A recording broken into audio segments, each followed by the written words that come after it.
A nuestra cuarta videoconferencia en el marco de la Escuela de Jóvenes Investigadores de la Universidad del Pacífico en su versión 2.0. Esta noche tenemos el placer de presentarles al doctor Mario Valladares Garrido de Perú. Él es médico investigador epidemiólogo de Emerge, Unidad de Enfermedades Emergentes y Cambio Climático de la Universidad de Cayetano Heredia, Universidad Continental y Emerge UNP y USMP Perú. También tiene un postdoctorado fellow en el National Institute of Health, Fogarty Global Health Postdoctoral Fellow en la Universidad de California, San Diego. Es egresado de maestría en Ciencias de Investigación Epidemiológica de la UPCH. Es asesor científico en Felsocem y en múltiples SOCEMs de Perú y es past presidente de Felsocem 2017-2018. Él nos va a estar hablando hoy sobre lo que es la redacción de resultados y la discusión. Muchísimas gracias, doctor, por compartir con nosotros hoy y adelante. Bien, buenas noches con todos. Un placer estar con ustedes reunidos para compartir cierto conocimiento en investigación, particularmente en lo que concierne a redacción de resultados y discusión. Por favor, me avisan si pueden visualizar la pantalla que le acabo de compartir. ¿Sí? Sí, doctor, se ve perfecto. De acuerdo.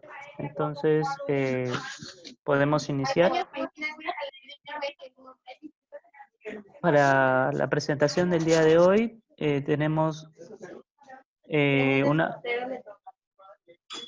Ok, agradecer que se ponga un poquito en mute para que no podamos interferir un poquito en la comunicación.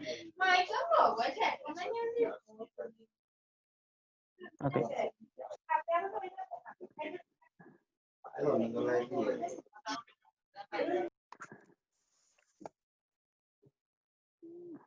Gracias. Ya, entonces, para la presentación del día de hoy tenemos ciertos conocimientos para abordar en lo que concierne a la redacción de resultados y discusión. Vamos a empezar en un inicio con lo que he referido a cómo es que ustedes deben presentar sus resultados una vez que ya han ejecutado su investigación y posteriormente están armando su primer draft para presentarlo a algún congreso, alguna revista científica o si es que es para algún informe de tesis.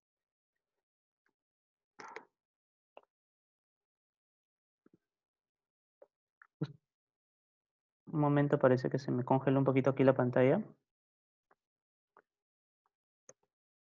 Ok, entonces ustedes ya deben conocer este típico esquema de cuáles son las partes de un artículo científico en la cual se entiende que para este momento, en el hipotético caso que ya están en el lugar exacto de la redacción de resultados, ustedes ya han redactado su primera parte de redacción de introducción, donde ustedes ya han abordado para lo que se sabe, lo que no se sabe y lo que se hizo de la investigación. Recordarán las tres partes iniciales de la introducción. Luego ya han hecho la redacción de lo que concierne a materiales y métodos, escribiendo cada sección a detalle, particularmente de sus variables, los procedimientos y cuál es el diseño que han llevado a cabo para poder conducir su estudio.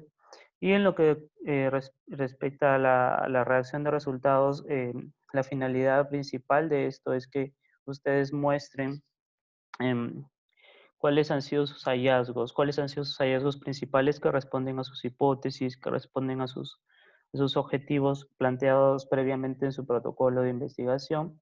Y esta es la parte más importante y por así decirlo, es la parte más atractiva para el lector, dado que a muchos de nosotros cuando leemos críticamente un artículo nos interesa saber a detalle cuáles han sido los resultados de su investigación. Y finalmente, lo que concierne a la redacción de la discusión, que básicamente es contrastar con la literatura sus hallazgos, identificar, abordar cuáles cuál es la explicación biológica detrás de cada número, y esto compararlo con literatura nacional, literatura a nivel regional, literatura a nivel mundial. Y posteriormente abordar, como lo vamos a ver más adelante, lo que se refiere a identificar cuáles han sido los potenciales limitantes que ustedes han tenido que lidiar a lo largo de toda la investigación, cómo se han enfrentado a ellas, cómo lo han solucionado, y asimismo identificar lo que concierne a la redacción de sus fortalezas. ¿Ok? Y finalmente concluimos con algunas implicancias del estudio y básicamente con la conclusión final del mismo. Entonces, vamos a empezar con algunos aspectos a tener en cuenta en la redacción de resultados. Ustedes cuando inician el proceso de redacción, cuando inician a escribir su primer borrador de la sección de resultados, tengan en cuenta que esto va a ser lo más importante, ¿no? Y entonces, al ser lo más importante, el primer borrador, en la gran mayoría de casos, el primer borrador en la gran mayoría de casos contiene demasiada información. Es por eso que les presento acá algunos aspectos que ustedes deben tener en cuenta siempre en la redacción de sus resultados. Cuando uno redacta la sección de resultados, hay que tener todos estos aspectos en cuenta. Esta parte de los resultados va a ser la parte más corta, la parte más directa, porque ahí ustedes van a poner lo que quieren comunicar y van a escribir para un lector en general. La recomendación principal que les doy es que no sean demasiado técnicos al escribir esta parte de resultados, porque muchas veces el lector no va a entender la redacción de cada hallazgo. El trabajo puede estar bien hecho, claro, pero el investigador en algún momento puede perder esta finalidad o sea, se sabe que genera ciencia, pero si es que no lo redacta de la forma más entendible posible, lo redacta de una forma muy técnica, al pesar de haber generado ciencia, la ciencia no va a ser transmitida de manera adecuada. Entonces, ese es un poco el mensaje principal que les quiero brindar en esta sección de resultados. Nosotros sabemos que ninguno de nosotros nace escritor, pero mientras ustedes vayan publicando con mayor frecuencia, mayor va a ser su aprendizaje. Inclusive cuando vas escribiendo tu artículo, ya vas teniendo en mente cuál va a ser tu esquema principal. Entonces, básicamente el esquema principal va de la mano con que el primer párrafo sea descriptivo, donde ustedes muestren sus hallazgos descriptivos de su estudio. Luego van a seguir con un párrafo relacionado al análisis bivariado, donde han corrido sus pruebas estadísticas de pruebas de hipótesis, ya sea para comparación de proporciones, puede ser chi cuadrado o prueba exacta de Fisher, o para comparar medias, comparar medianas, para test student, la Udeman-Whitney, el análisis de varianza, etc. Y un tercer párrafo que ya más está relacionado al análisis de regresión simple y múltiple, lo que algunos llaman el análisis bivariado y multivariado propiamente, donde estiman su medida de asociación. En la gran mayoría de casos, como ustedes cuando son investigadores junior, inician con estudios transversales, cuando estiman su razón de prevalencia, o sus intervalos de confianza y sus valores P, y eso lo plasman en su párrafo de redacción de resultados, particularmente con lo que les mencionaba de el análisis de regresión simple y múltiple. ¿Ok?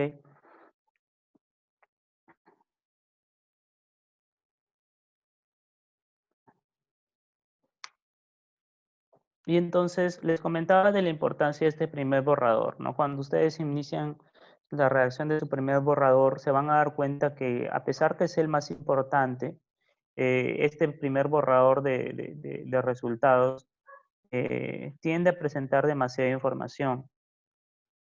Y En algunos casos, bueno, en la gran mayoría de casos también esto ayuda a que en las siguientes versiones de su borrador ustedes puedan sintetizar lo que se va a presentar en el manuscrito final. Este primer borrador es importante que ustedes lo circulen con personas que tienen experiencia escribiendo. No es necesariamente en el área temática del paper, pero si tienen personas a su alrededor, asesores, mentores, pares, que tienen dicha experiencia en el área temática, deberían compartírselo. Esto es importante, pues el que lee todo lo que le presentan ustedes.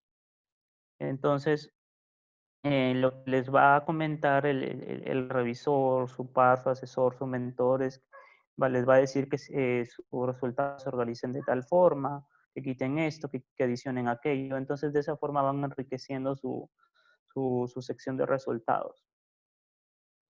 Hay que tener en cuenta que los primeros borradores son muy detallistas.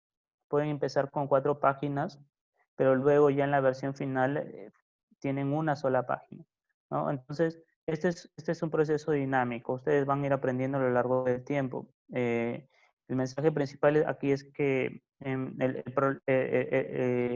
este caso el poema se va a ir transformando en frases cortas y puntuales.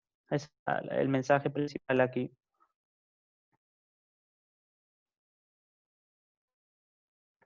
Y esto va de la mano con las revisiones posteriores que ustedes pueden hacer, dado que cada revisión es bastante relevante que ustedes la tengan, ¿no?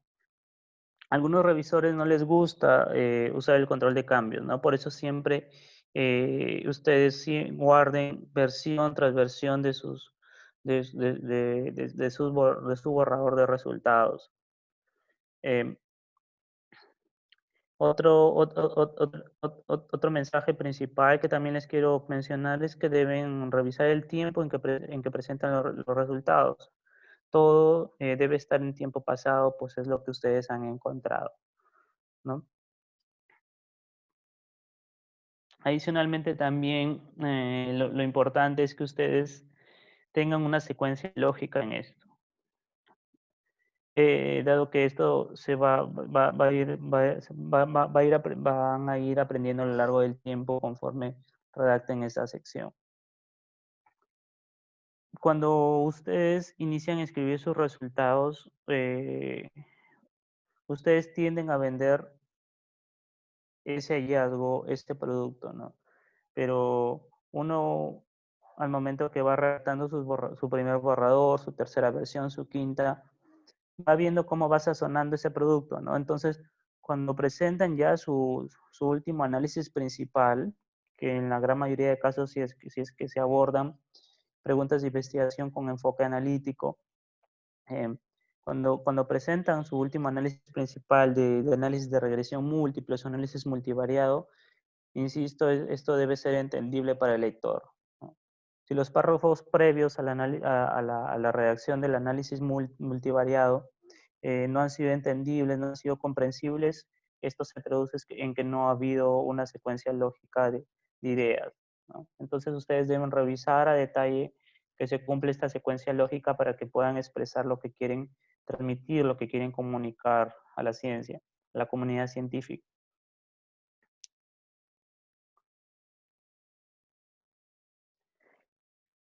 Respecto a la extensión de los resultados, la extensión de los resultados, ustedes deben conocer que es un poco más sucinta que los métodos, ¿no? Depende también del tipo de artículo. En su caso, entiendo que ustedes cuando persiguen hacer artículos originales completos, se basan en 4 párrafos, ¿no? Lo que les mencionaba previamente. Eh,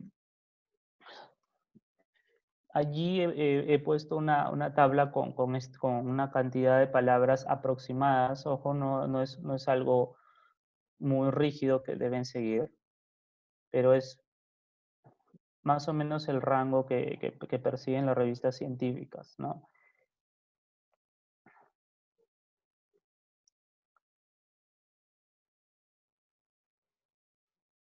Y en la sección de resultados ustedes deben conocer que van a describir solo los hallazgos relevantes, ¿no? Ustedes deben evitar interpretar resultados. Ustedes deben evitar hacer eso. Eso déjenlos para la sección de discusión, pues si ustedes de alguna forma tratan de hacer alguna comparación de sus hallazgos, de tratar de explicar qué hay detrás de cada intervalo de confianza, de cada frecuencia, de cada media, van a perder al lector. Deben presentar información objetiva, información bastante puntual. Deben presentar sus resultados respondiendo sus objetivos, pues eh, es en el último párrafo de la introducción, como ustedes recuerdan, que mencionan lo que han hecho, ¿no? Y entonces eso que ustedes mencionan en su último párrafo de introducción debe verse reflejado en sus análisis bivariados, sus análisis multivariados, ¿no? Que los van a llevar a responder ese objetivo y los van a llevar a concluir finalmente, ¿no? No deben repetir lo que van a mostrar en las tablas y los gráficos. Ojo allí, ¿no? Pues con eso ustedes le pueden transmitir al lector que no sabe leer, ¿no? Si tú le muestras en el texto lo que le mostraste en el gráfico, en algunos casos, algunos mentores, como lo recomiendan, pueden, pueden mencionar que en realidad no le transmiten esa idea a su lector, ¿no? Que no sabe leer y que un potencial insulto, básicamente, si es que eh, repiten textualmente lo que se ha reflejado en su tabla 1, en su tabla 2, su tabla 3 o un potencial gráfico, ¿no? Deben presentar lo resaltante, pues lo otro ya está dicho en su gráfica o en su tabla, ¿no? Y el lector ya con esto lo va a entender, lo va a interpretar, ¿no? Deben expresar de manera clara y sencilla, ¿no? A veces pecamos de ser muy poetas al presentar los resultados. Entonces, insisto, no hay que ser demasiado técnicos al momento de presentar de esta forma la sección de resultados. Cuando nosotros presentamos resultados, debemos tener en cuenta que nos enfrentamos a un problema que muchas veces se presentan al momento de analizar los resultados, ¿no? Lo que concierne a lo que es la comparación entre la significancia clínica versus la significancia estadística, ¿no?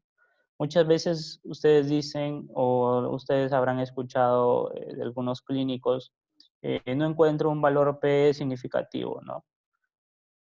Entonces, ustedes deben interiorizar ese mensaje, deben dar una explicación de por qué no se da ese valor P que sugiere asociación estadística, para preguntarse qué está pasando con sus datos, ¿no? Para preguntarse quizá qué otras asociaciones pueden estar apareciendo, quizá qué confusores han medido. Confusores me refiero a aquellas variables que pueden estar relacionadas, asociadas con su AUCO y pueden estar en relación con su variable de exposición. ¿Ok? Entonces, cuando pasa ese tipo de detalles, ustedes deben interiorizar el mensaje, ok, ¿qué variables confusoras han medido? ¿Qué variables confusoras no han medido? ¿No? Porque de esa forma ustedes van a entender mejor sus resultados. No significa simplemente, no se limita simplemente a que ustedes mencionen el valor P, ¿no? Sino deben entender la asociación de las variables, ¿no? Es más fácil decir que se encontró una asociación estadísticamente significativa eh, em, con un P valor menor de 0.05 en el caso que quizá ustedes identifiquen un valor P demasiado bajito, ¿no? Entonces, en ese caso también sugerimos que puedan resumirlo de esa forma, ¿no?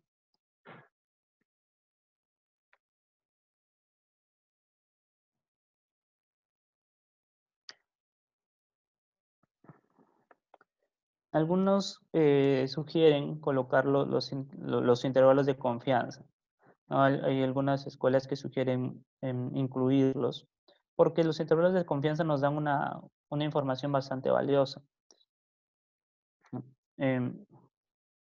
Y la forma en que ustedes redactan sus intervalos de confianza al momento de en el momento de que están realizando su sección de resultados, em, ustedes lo plantean como lo ven acá, ya ponen IC 95%, y luego de eso ya pueden poner los dos valores de los intervalos de confianza e inmediatamente incluso algunos ponen lo que se refiere al valor el valor P. ¿Ok? Cuando ustedes eh, hablan de la magnitud de la asociación, ¿ok? Ustedes también lo pueden expresar como que si la persona que tuvo ese desenlace tiene 4 veces más chance de desarrollar dicha enfermedad, ¿no? Si es que lo plantean su redacción de una forma eh, más enfocada, con un toque más analítico, ¿ok? Y como les mencionaba, ¿no? Los intervalos de confianza en algunos casos son más importantes que el valor P, ¿no? El valor P puede ser muy significativo, pero el intervalo de confianza puede ir, por ejemplo, de 1.1 a 20.5, ¿no? Entonces, por eso es importante que en algunos casos sí, evaluar y abordar el intervalo de confianza dentro de la redacción de los resultados. Y básicamente lo que ustedes van a presentar, insisto, es la estadística descriptiva, que van a ser más que todo las características generales de la muestra que ustedes han captado, ¿no? Basados en las variables categóricas o en las variables numéricas, presentando frecuencias absolutas y relativas y acompañadas de medias o medianas, dependiendo si persiguen distribución normal o no. Y esto acompañado con la desviación estándar o el rango intercuartílico, ¿no? Dependiendo, insisto, de la normalidad, si es que se cumple este supuesto. Bueno, adicionalmente con eso ya lo que van a redactar es la potencial relación que existen entre las variables, ¿no? Entiendo que ustedes bajo este curso están tratando de abordar preguntas con un enfoque más analítico, siguiendo métodos bioestadísticos bastante sofisticados, ¿no? Basados en tratar de encontrar asociación entre una variable independiente y una variable dependiente, ¿no? O entre una variable exposición y una variable desenlace. Y luego de eso también lo que deben abordar son cuál es la relación los resultados que han encontrado en las variables que les mencionaba, que son las variables confusoras, ¿no? Que ustedes podrán haber leído en algunos papers cuando se menciona que la asociación entre X y Y ha sido controlada con las variables confusoras A, B, C, D, supongamos, ¿no?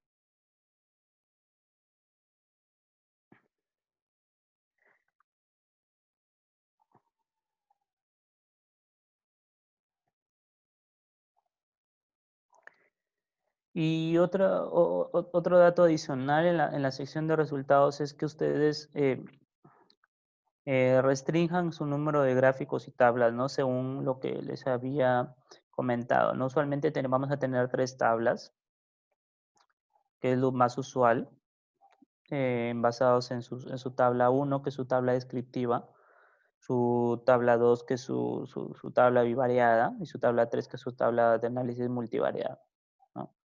Si se pone algo más en la tabla, si se pone algo en una tabla, ya no lo deben poner en un gráfico, por ejemplo, ¿no? Un gráfico que exprese la tabla, ¿no? Deben escoger quién muestra mejor los resultados para que ustedes puedan ver tendencias, para que ustedes puedan ver distribuciones, etcétera, ¿no? Dado que esta sección, insisto, es lo que vende, ¿no? Es lo que recuerden eso muy bien. Y nuevamente, ¿no? Les mencionaba también, creo que ya les había mencionado lo del valor P, ¿no?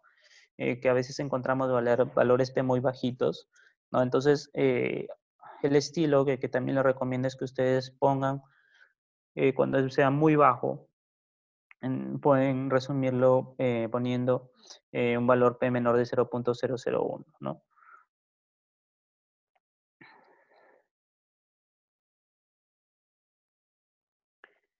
Y la idea principal de las tablas y las figuras es que ustedes presenten los datos claramente y de esta forma eliminen las palabras en el texto, ¿no? Aquí les voy a presentar algunos ejemplos claros sobre esto.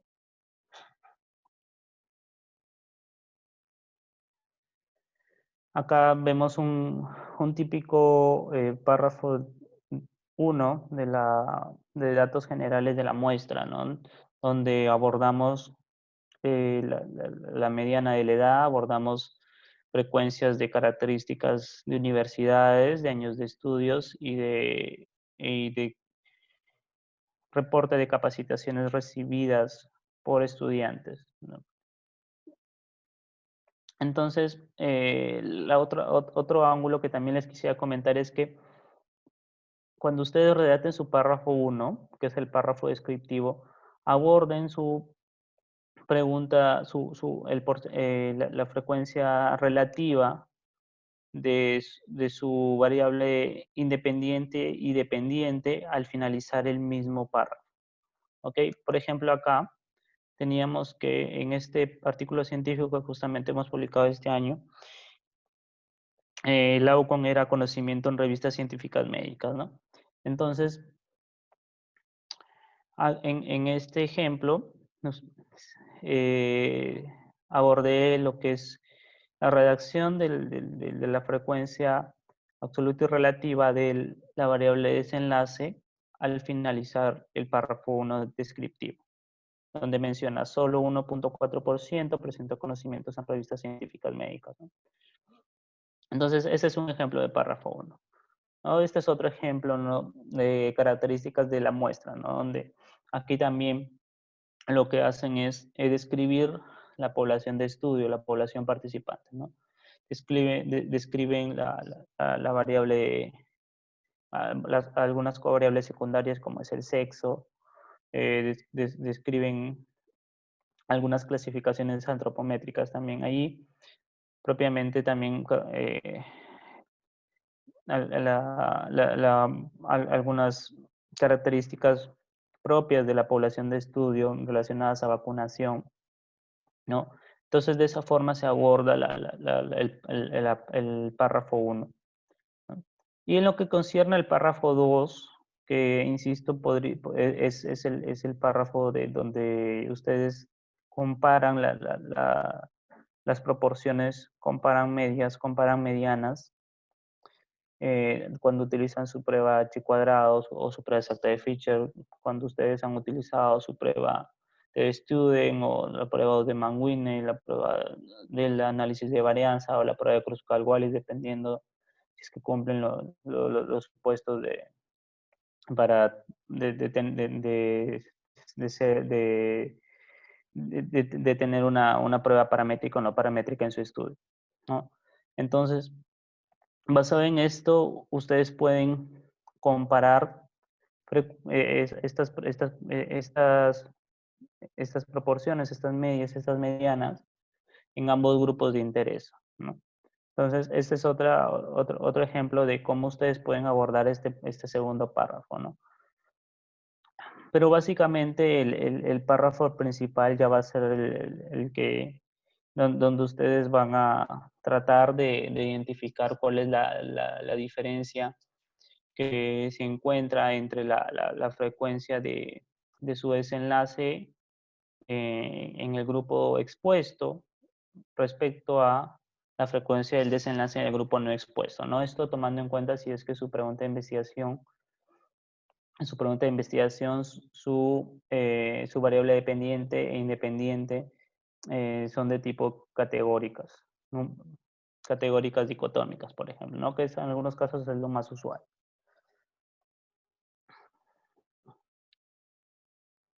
Y en el análisis bivariado es donde ustedes ya estiman su medida de asociación. Supongamos que ustedes tienen un diseño transversal, ya estiman su razón de prevalencia y estiman, supongamos, estiman una razón de prevalencia de 3.5 entre asociación de alcohol y depresión, ¿no? Supongamos que alcohol sea su variable independiente y depresión sea su variable dependiente, ¿no? Entonces, de alguna forma ustedes pueden abordar lo que el consumo de alcohol en población adulto incrementa 250% la frecuencia de presentar depresión respecto a quienes no reportaron ser alcohólicos, ¿no? De alguna forma ustedes tratan de desmenuzar, tratan de explicar esa razón de prevalencia basados en riesgos, basados en chances, en probabilidades. Y esto obviamente gira en torno al diseño del estudio, ¿no? Y esos son algunos otros ejemplos, como ven acá también, aquí ya se abordó lo que es el intervalo de confianza, que era lo que les hablaba previamente. ¿Ya? Y muchas veces cuando ya se aborda el intervalo de confianza y la razón de prevalencia, ya no es necesario incorporar el valor P, ¿no? Porque si es que ustedes lo abordan de la mejor forma, ya lo plasman también que existe una potencial relación, dado que han identificado una asociación entre dos variables, y con los intervalos de confianza ya queda claro que ha existido una asociación estadísticamente significativa, ¿no? Y en el análisis multivariado es donde ustedes ya prácticamente tratan de plasmar sus resultados finales, ¿no? Tratan de mostrar su razón de prevalencia de la asociación de interés, ¿ya? Luego de haber ajustado por las covariables, por las covariables secundarias, por las variables confusoras que les había mencionado previamente, ¿no?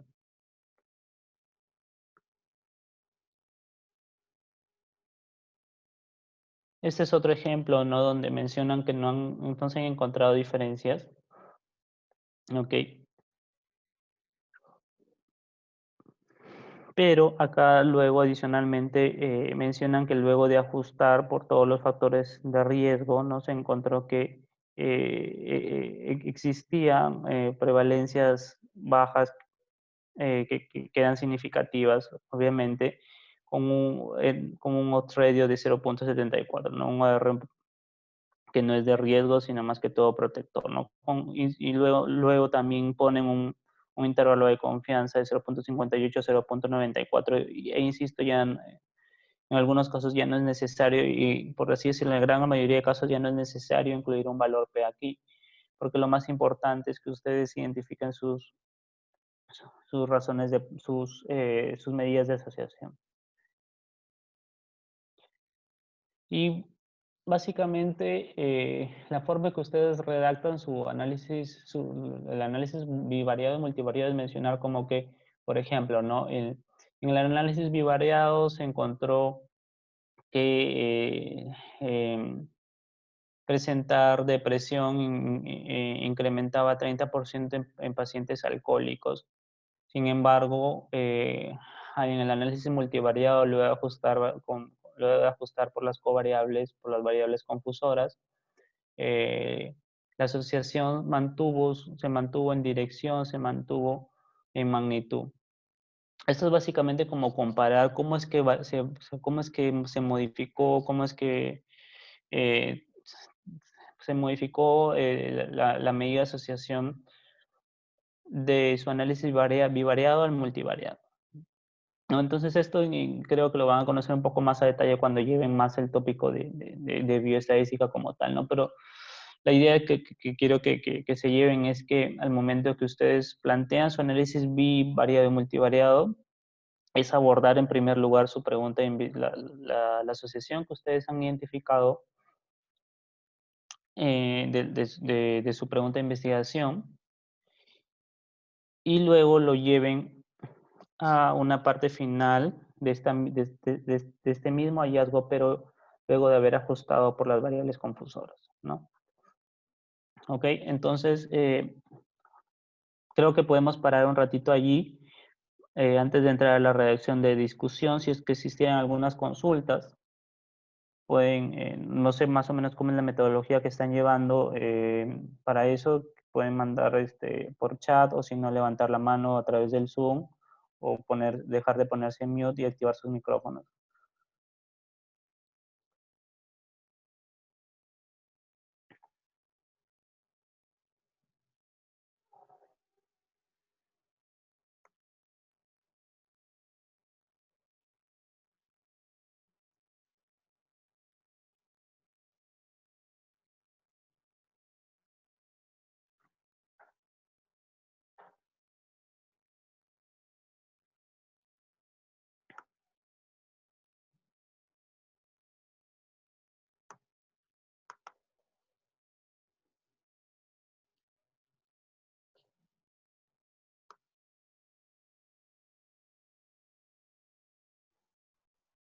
Doctor, creo que aún no tenemos preguntas, entonces podemos dejar para el final la ponencia.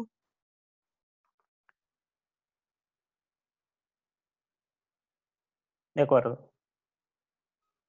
Entonces, una vez que terminamos de abordar de forma crítica nuestra sección de resultados, una vez que ya tengan bien estructurado esta sección, ustedes ya van a poder trabajar de la mejor manera la sección de discusión, ¿no? La sección de discusión que es importante porque les permite a ustedes presentar las limitantes de su estudio, ¿no? De tal forma que ustedes presenten más o menos de una forma como que encontré esto, pero mi estudio tiene tal limitación, por tanto mi hallazgo podría ser afectado por aquello, ¿no?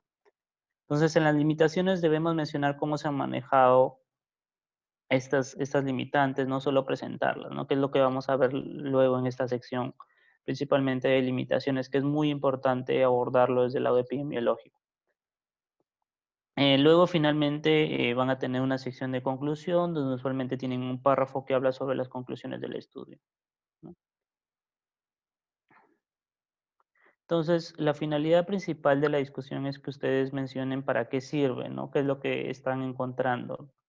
¿Por qué lo están haciendo? ¿Cuál es el fenómeno biológico, el fenómeno fisiopatológico detrás de cada hallazgo, detrás de cada número, detrás de cada frecuencia, detrás de cada valor P identificado, ¿no?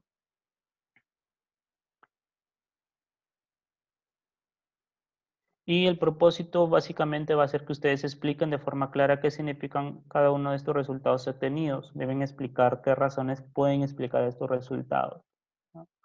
Lo que van a hacer es comparar cada hallazgo encontrado en su estudio con otros estudios realizados a nivel nacional, a nivel latino, a nivel mundial, ¿no? Donde traten de explicar si es que estos hallazgos son similares, son consistentes o en todo caso se contrastan, difieren con lo reportado por ustedes, ¿no? Y luego de esto traten de explicar a qué se podría deber dicha diferencia entre su hallazgo y el de otro autor, ¿no?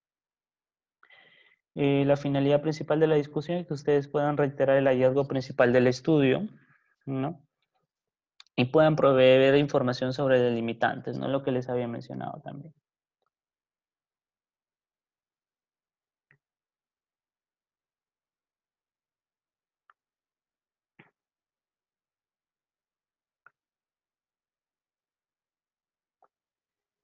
¿Y por qué es importante que ustedes puedan abordar de forma crítica su discusión? Porque muchas veces cuando ustedes empiezan a cuestionar por qué han hallado algo que los otros no lo habían encontrado, puede muy claramente explicarse los métodos. El por qué se podría decir que se podría decir porque, por ejemplo, ¿no? Ustedes pueden haber incluido una variable y el otro autor no lo incluyó, no lo midió. O ustedes han medido de una forma más válida, más confiable, una forma más real, aquella variable, ¿no? Entonces, de esa forma ustedes pueden dar esas explicaciones, pueden comparar, contrastar y discutir esos resultados. Ustedes también pueden mencionar algunos ejemplos, por ejemplo, les menciono, ¿no? Ustedes pueden decir, no, nosotros pudimos haber encontrado resultados más finos en la recolección de datos, pero nosotros también hemos caracterizado la variable resultado de otra forma, ¿no? Por ejemplo, quizá en algunos casos ustedes toman en cuenta un test de resiliencia, por ejemplo, ¿no? Que te estima, que a partir de preguntas ustedes pueden ustedes pueden obtener un valor numérico como tal y ustedes pueden analizarlo como una variable numérica basada en este score, pero en otros lados también lo pueden evaluar de una forma, más que todo tomando en cuenta un punto de corte y tomando en cuenta una variable categórica dicotómica, ¿no? Entonces, en base a eso también podrían encontrar diferencias entre lo que ustedes reportan y lo que han reportado otros autores, ¿no? Básicamente es que ustedes expliquen si las diferencias a qué se podrían deber, ¿no? Y la parte de las limitaciones no es más que ustedes puedan identificar cuáles han sido las potenciales debilidades que han tenido su estudio. Ojo allí, las debilidades más que todo metodológicas, debilidades más que todo epidemiológicas, ¿no? Donde ustedes aborden los sesgos que han estado, que han metido ruido a su análisis, que han metido sesgo. Esto, la gran mayoría de casos, va de la mano con tener sesgo de selección, con sesgo de información. Sesgo de información cuando ustedes miden una variable por autorreporte y no lo miden de una manera real, esta variable de interés, ¿no? Sesgo de selección cuando ustedes no han realizado un proceso de muestreo de tipo aleatorio, probabilístico, y lo hacen más que todo a través de un muestreo por conveniencia, no probabilístico, donde, o quizá lo han realizado, pero el proceso de muestreo como tal no ha sido realizado técnicamente de una forma eficiente, ¿no? Entonces, en eso se basan exponer sus debilidades, ¿no? Lo que concierne al sesgo de selección, lo más común que ustedes puedan decir que en el sesgo de selección, ustedes con esto y estos hallazgos impiden que puedan extrapolar sus resultados, que puedan inferir sus hallazgos a toda la población de estudio, ¿no? El sesgo de medición muchas veces también te puede sesgar un poco la medida de asociación que ustedes han estimado para su relación principal, ¿no? Pero como lo vamos a ver más adelante, esto no trata tampoco de autoflagelarse, ¿no? Trata de abordar sus limitantes, pero también mencionar cómo es que ustedes se han enfrentado en ellas, cómo han lidiado al proceso de toda la conducción de su estudio. Y inmediatamente luego pueden identificar cuáles han sido sus fortalezas del estudio, ¿no? Cuáles han sido los principales aportes en el vacío, en la brecha del conocimiento, que entiendo que ustedes lo han abordado de forma crítica en su segundo párrafo de introducción. Y finalmente con esto culminan con la extracción de conclusiones y pueden hacer formulación de recomendaciones, ¿no? La formulación de recomendaciones es más como que si su estudio es una línea base, pues pueden recomendar hacer posteriores estudios con un diseño un poco más riguroso en la forma epidemiológica o en todo caso tratar de hacer un muestreo más sólido, ¿no? Que les permita inferir sus hallazgos a la población de estudio y algunas implicancias en la salud pública.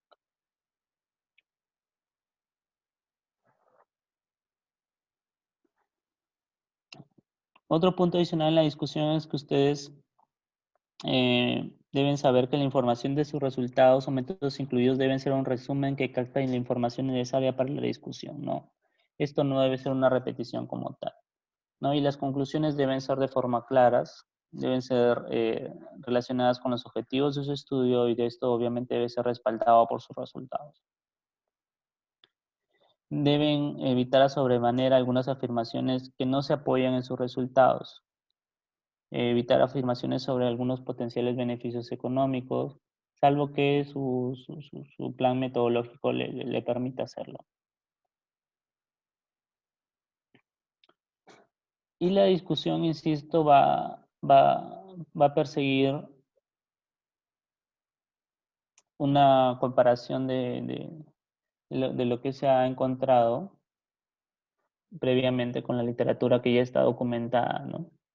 Donde ustedes pueden señalar las excepciones que han encontrado y lo que no se ha resuelto aún, ¿no? Pueden señalar consecuencias, aplicaciones, especulaciones, hipótesis cuando esté justificado, para mencionarlas claramente como tal.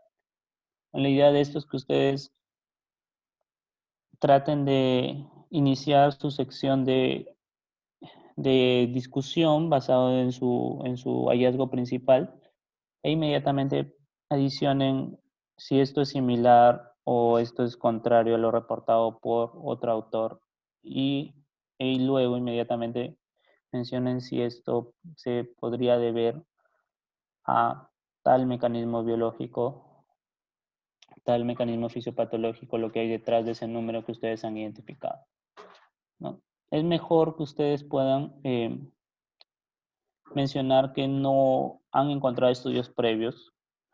Es como una frase que les podría, se sugiere, no hemos encontrado estudios previos, a que digan no existen estudios previos, ¿no? Porque esto puede sonar a que están reclamando que sean los primeros en algo, ¿no? Porque más lo que ustedes deben abordar es cuál es la principal utilidad de su estudio, ¿no? Para qué sirve a la sociedad también. No solamente para el lado de la difusión del conocimiento, ¿no? Sino también qué cosas pueden resolverse a partir de estas investigaciones que ustedes han documentado.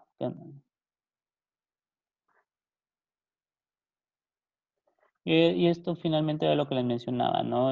Ustedes pueden tratar de decir que sus resultados son generalizables, ¿no? Tratar de decir que sus hallazgos pueden ser inferiores a la población de estudio, pero esto tomarlo con cautela, ojo, tomarlo con cautela, dado que todo estudio tiene sesgos y que este estudio va a servir, pero tomando en cuenta a las limitantes que ustedes han enfrentado. ¿Y qué implicancias esto va a tener para la salud pública? Esto es muy importante porque se traslada un poco a lo que viene a ser luego la siguiente parte de una investigación, quizá es tratar de realizar intervenciones basadas en los hallazgos que reportan ustedes, ¿no? Y qué es lo que también falta por estudiar, ¿no? Porque cuando se documenta una investigación, no todo queda allí. Siempre hay un vacío que queda y que podría ser explorado nuevamente por ustedes mismos o por otro grupo de investigación.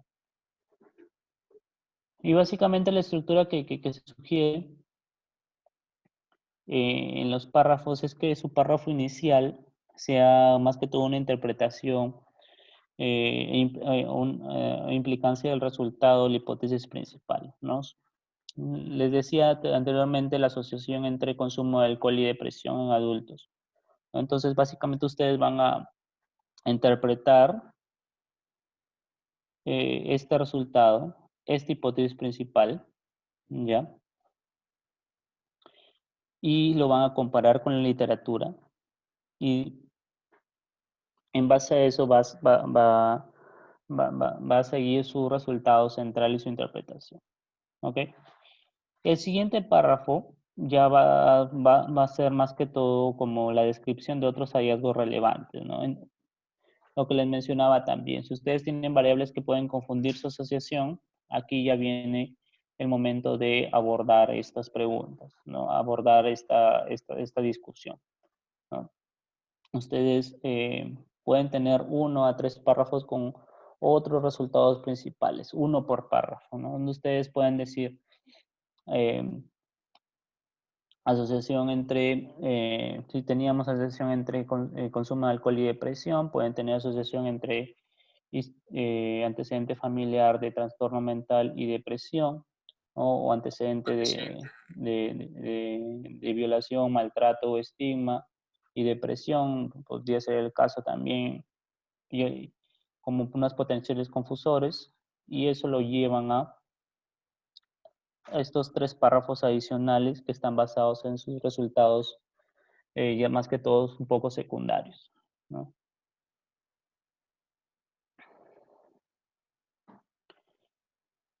Y inmediatamente que ustedes culminan,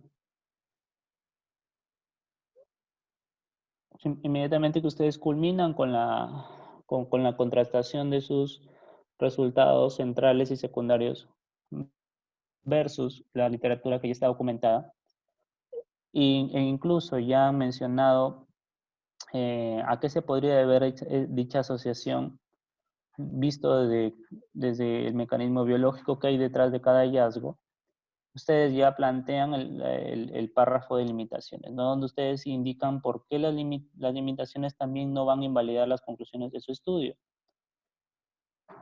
Porque esto es importante, o sea, como insisto, no se trata de que ustedes sea un proceso simplemente de que mencionen que han existido múltiples limitaciones en su investigación. No se trata simplemente de eso, no se trata de que lo aborden de una forma epidemiológica, ¿no?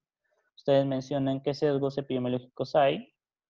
Repaso nuevamente, ¿no? Lo más común es sesgo de selección, sesgo de información, el sesgo de Bergson también cuando se plantea a nivel hospitalario, ¿no?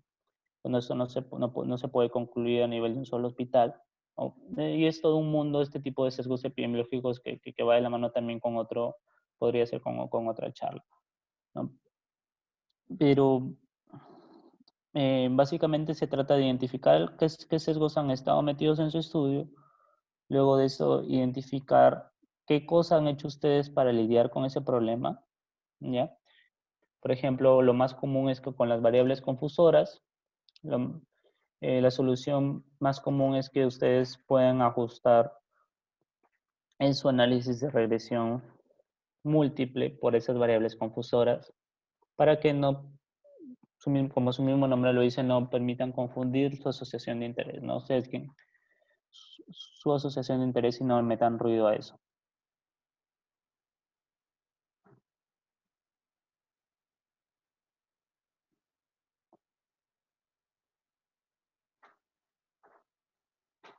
Y finalmente lo que es el último párrafo ya que es el párrafo transicional, ¿no? Es el párrafo de transición donde ustedes indican las fortalezas claves del estudio y la potencial utilidad de los resultados, ¿no? Ustedes describen cuáles son los siguientes pasos en la línea de investigación, ¿no? Algunos recomiendan que no es muy bueno terminar solamente con las limitaciones, ¿no? Por eso es que primero es que mencionan las limitantes, inmediatamente mencionan su potencial utilidad, traducción en las fortalezas de su estudio, ya, y cuáles son los siguientes pasos en su investigación. Y finalmente ya el párrafo final va a girar en torno a la conclusión, ¿no? La conclusión central, la recomendación principal y qué acciones futuras vienen de la mano ahí, ¿no? Y una vez que ya hemos abordado esto a detalle, pues hay algunas cosas bastante generales que podemos abordar. Es que eviten hacer afirmaciones y explicaciones absolutas o certeras, ¿no? Que pueden ser fácilmente cuestionables, ¿no? Deben escribir principalmente en condicional, ¿no? Probablemente, es posible, sugiere, ¿no? No ser tan directos, no tratar de ser un poco más cautelosos con sus resultados, ¿no? Siempre meter este tipo de frases, ¿no? En algunos casos pueden presentar cifras y resultados, ¿no? Pero tengan en cuenta que eso ya lo incluyeron en su sección de resultados, ¿no? Esto más va de la mano como que si se encontró asociación positiva, se encontró que dicho factor es un factor de riesgo, un factor protector, etcétera. No es que van a poner allí, nunca lo hagan, poner intervalos de confianza, valores P, y ser bastante exactos con lo que ustedes han detallado ya en la sección de resultados, ¿no? Porque eso ya lo están haciendo previamente y esta no es la sección creada para esto, ¿no? No presentan valores P, como les decía, ¿no? Es inusual presentar tablas o gráficos en la discusión, ¿no? Que esto ya debería haberse mostrado previamente. Insisto, no sean cautelosos, basen sus acciones en objetividad, ¿ya? sean más que todo desapasionados, no traten de ser demasiado avesados a la forma que abordan su conclusión, ¿no? Siempre con cautela, dado que siempre hay ruido que se mete, que se introduce en la investigación, ¿ya? Y bueno, ¿no? En algunos casos, bueno, es más que todo este slide es para mencionar si cómo es que se llama esta última sección, ¿no? Si es sección discusión o conclusiones, ¿no? En la gran mayoría de casos es discusión, ¿no? Pero ustedes conocerán el formato IMRD, ¿no? De introducción, método, resultados y discusión, no introducción, método, resultados y conclusión, ¿no? Pero algunas revistas, en vez de discusión, ponen conclusión, ¿no? Pero siempre va a ir de la mano con la metodología que ya hemos trabajado, ¿no?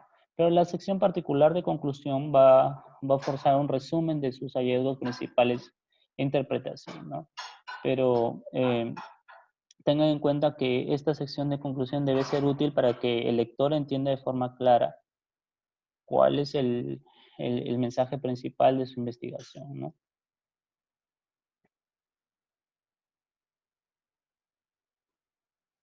Y también se sugiere empezar la discusión diciendo al lector la respuesta a la pregunta que terminó la introducción, ¿no?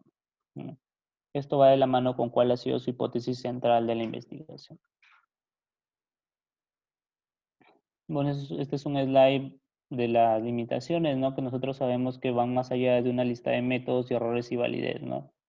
Porque esto ya no solamente se trata de identificarlo, ¿no? Sino de evaluar e interpretarlo de una forma general y mencionar qué soluciones se dieron ante estas limitantes dentro de su investigación. Y bueno, el mensaje también acá es que escribir limitaciones sin autoflagelarse, ¿no? La idea es que el lector observe cómo se identificaron las limitaciones y las acciones tomadas, ¿no? Algo que nosotros sabemos que no hay estudios perfectos, ¿no? Ni en los mismos ensayos clínicos controlados, aleatorizados, ¿no? Siempre hay algo de ruido que se mete a la investigación. Y traten de no esconder bajo la alfombra cuáles han sido las limitaciones, no lo escondan, ¿no? Siempre preséntenlo de forma objetiva, de forma clara. Sean conscientes en eso, porque si ustedes no lo realizan, otro autor lo puede hacer por ustedes y les puede caer una carta al editor mencionando que su estudio tiene X, Y, Z limitantes y cómo se han resuelto, preguntándoles a ustedes cómo han lidiado ante ese tipo de sesgos, ¿no? Y siempre háganlo porque si no el lector se va a preguntar como que ustedes estuvieran ocultando algo dentro de su investigación. Y en las soluciones que les planteaba, es preciso que ustedes también detallen en qué momento lo resolvieron, ¿no? Si lo resolvieron antes del estudio, es decir, al momento de redactar su protocolo, al momento de redactar particularmente su sección de diseño, o si lo resolvieron después del estudio en el análisis, ¿no? Lo que les mencionaba, que ustedes hacían el ajuste por las variables confusoras, ¿no? En su análisis de regresión múltiple.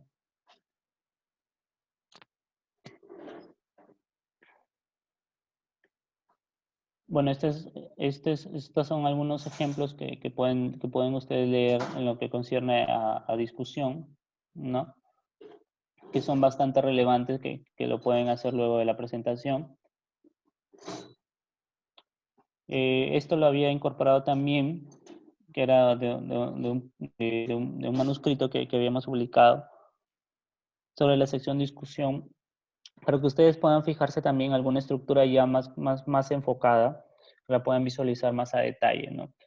En algunos casos se plantea empezar con algunos resultados principales, ¿no? Donde ustedes planteen de forma corta cuáles han sido sus hallazgos principales de su investigación, ¿no? En este caso, si las prevalencias que han encontrado en este caso de depresión e hipertensión en grupos de pacientes diabéticos han sido altos o bajos según lo que se encuentra en otra población de estudio, ¿no?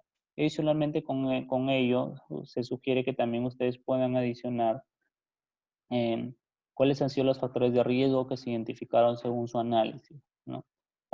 Todo este conjunto de variables de interés, ¿no? Entonces ustedes pueden iniciar con este párrafo principal como un resumen bastante corto, eh, bastante directo de sus resultados, y luego de eso ya adicionan lo que es el párrafo central de su hipótesis, ¿no? Discutiendo las prevalencias, en este caso prevalencias dado que es un estudio transversal, o pueden hacer también basado en incidencias, ¿no? Dependiendo de su diseño, ¿no? Entonces, por ejemplo, aquí se menciona que nosotros encontramos que la prevalencia de depresión en pacientes adultos con hipertensión y diabetes fue de 35% y 35.56 respectivamente, ¿no?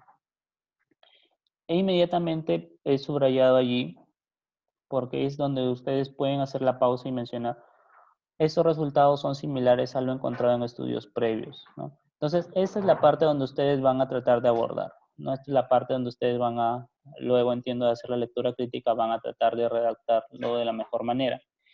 E inmediatamente después será lo que les mencionaba de la explicación biológica, ¿no? Explicar cuál es el mecanismo biológico que hay detrás de eso, ¿no? Como por ejemplo aquí, ¿no? La relación entre la depresión y la hipertensión puede estar basada en mecanismos fisiopatológicos, ¿no? Que pueden afectar estos efectos en el sistema nervioso simpático, ¿no? Entonces, básicamente es abordar insisto, este mecanismo biológico que hay detrás de cada hallazgo, detrás de cada relación. Y esto es lo que deben perseguir, lo que deben hacer con cada hallazgo principal y con cada hallazgo secundario, ¿no? Entonces, este es el momento de identificar los hallazgos, en este caso de los factores que estuvieron asociados a depresión, ¿no? Entonces, la forma en la que ustedes lo plantean va a seguir siendo según lo que les había comentado, ¿no? Ustedes identifican su resultado de interés e inmediatamente mencionan si su resultado es consistente, es comparable, es similar o en todo caso es contrario, difiere de lo reportado por otros estudios, ¿no? Y esto obviamente documentado. E inmediatamente luego ustedes mencionan el mecanismo biológico que hay detrás de eso.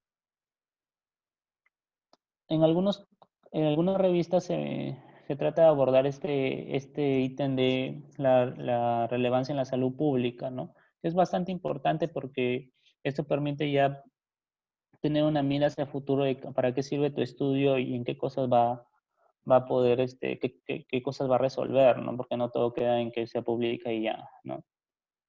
E inmediatamente después, bueno, esta parte de la relevancia en la salud pública es similar a lo que les mencionaba sobre la sección de la utilidad, la sección de la sección de las fortalezas de la investigación. Inmediatamente después, bueno, en este caso se tienen las limitaciones, ¿no? Abordando cada sesgo, ¿no? Epidemiológico, ¿no? En este caso, se han abordado cada sesgo y se han mencionado cómo es que ha sido resuelto, ¿no? También es mencionar algo bastante común es que en los diseños de tipo transversales no podemos acercarnos más que todo a la causalidad. Sin embargo, esto nos permite dar un hallazgo base para posteriores investigaciones que persigan un poco más este término epidemiológico, ¿no? Las conclusiones que va a girar a resumir de forma detallada pero concisa, ojo, cuáles son los factores que pudieron estar influenciados a un menor o a una mayor o una menor frecuencia de depresión en este tipo de pacientes con hipertensión y diabetes, ¿no? En la población peruana, ¿no? Entonces, eh, estas preguntas se las dejo a ustedes, ¿no? Si tuvieran alguna duda lo pueden mencionar luego de la presentación. ¿Ya? Y bien, esto era lo que les quería compartir para esta charla de redacción de resultados y discusión, ¿no? Si existiera alguna pregunta, lo pueden comentar. Si no existiera, pues muchas gracias con todos y hasta una próxima oportunidad. Muchas gracias, doctor. Yo tengo una pregunta sobre la sección de conclusión. ¿Esto depende sobre todo de la revista en la que queremos publicar o usted cree que el redactar una conclusión en hace más pertinente el estudio? Claro, o sea, de hecho, depende un poco de la revista en lo que se refiere a la extensión de la conclusión, ¿no? En algunos casos, por ejemplo, la revista te pide que incluya la sección de conclusión dentro de la misma sección de discusión, como un subtítulo, por así decirlo. Pero algunas otras revistas te piden que tenga como un título fuera de la discusión, ¿no? Pero la idea principal de la conclusión siempre va a ser, como les había comentado, ¿no? Tratar de brindar resultados resumidos de su investigación, ¿ya? Y de esta forma sea como el mensaje principal que se lleva el lector de tu estudio. Muchas gracias, doctor. Si alguien tiene alguna pregunta, puede activar su micrófono o comentar en el chat. Profesor, considerando que el trabajo tendrá datos en las tablas, en la parte de resultados y en la parte de discusión. No necesariamente todos los datos de las tablas irán para los resultados porque puede ser que tenga muchos datos y algunos irrelevantes. Te pregunto lo siguiente, todos los datos, todas las informaciones que yo ponga en los capítulos de resultados, yo tengo también que ponerlos en la parte de discusión o aquellos datos que yo puse en los resultados justamente hablando que esta parte no se mostró significativa. Yo mismo así tengo que ponerla en la discusión. Bueno, es una buena pregunta, ¿no? Primero en la sección resultados, obviamente no todo lo que está en la tabla se debe poner no todo lo que está en la tabla se debe poner en la redacción de la sección resultados, ¿no? Insisto, en la sección de resultados eh, se enfocan principalmente en las variables de interés que ustedes están tratando de responder a su pregunta, ¿no? Que ustedes las han utilizado para responder a su pregunta. Algunas covariables secundarias, por ejemplo, no sé, supongamos, bueno, sexo y edad muchas veces son incluidas, pero solamente en la sección del párrafo 1 de características generales, más no son abordadas a detalle en lo que concierne al análisis bivariado y multivariado, porque muchas veces se tiene otras covariables confusoras que son de más relevancia, ¿no? Ahora, en la discusión, Em, no todos los hallazgos son discutidos. Básicamente lo que van a contrastar con la literatura es las prevalencias o las incidencias que ustedes han identificado de su variable dependiente, ojo, insisto, su variable dependiente, es decir, mostrar prevalencias de depresión si es que su variable dependiente fue depresión, prevalencias de ansiedad, por ejemplo, prevalencias de trastorno de estrés postraumático, por ejemplo. Y luego, adicionalmente con eso, solamente discuten la asociación de interés y las covariables secundarias donde han identificado la asociación estadística. En algunos casos, bastante aislados, se trata de discutir lo que se refiere a variables confusoras o variables de interés que no resultaron asociadas. Pero es bastante aislado, no se sugiere que se realice ello. Ok, perfecto. Gracias, profesor. Yo te pregunto solo una cosa. Y si en mi trabajo, por ejemplo, tiene diversas variables, una de ellas es reconocidamente importante, pero en mi trabajo no se muestra importante. Igual merecería una atención, una discusión. Sí, de hecho, ¿no? De hecho, sí es que es una variable por literatura muy, pero muy importante, pero si es que de tu lado no has tenido un gran conjunto de covariables secundarias que te han permitido abordarlo de forma adecuada, podrías adicionarlo, pero no es algo, como insisto, no es algo que se deba abordar. Si lo abordas, te sugiero que lo hagas de una forma bastante concisa, en 3 líneas en discusión, ¿no? En la última parte, antes de limitaciones. Perfecto, muchas gracias.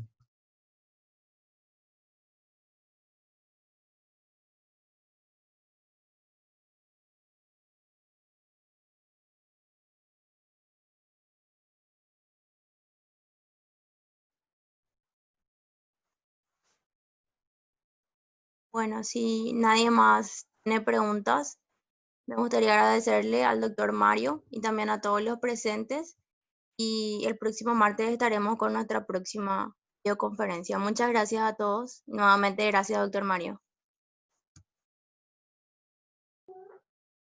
Gracias chicos, hasta una próxima oportunidad. Saludos.